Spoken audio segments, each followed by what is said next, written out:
Hello guys! So finally nakagawa na tayo ng ating version ng pistachio cake na matagal nang nagtitrending, ngayon lang ako nakapag-bake nito.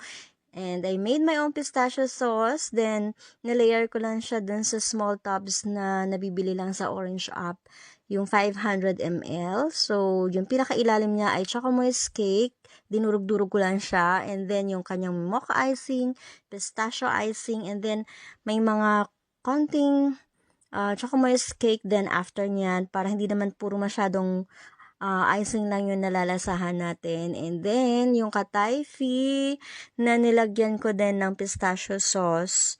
So, press na ng konti para magpantay. And then, melt lang ako dito ng chocolate para sa kanyang toppings. And, nilagay ko muna sa chiller para medyo tumigas naman ang kanyang chocolate ganache bago natin ilagay yung ating pistachio sauce on top, sprinkle with pistachio nuts. So, napakasarap, napakaganda, at yan naging outcome niya. And thank you so much sa lahat ng umorder nito. And thank you for watching, guys. Bye! See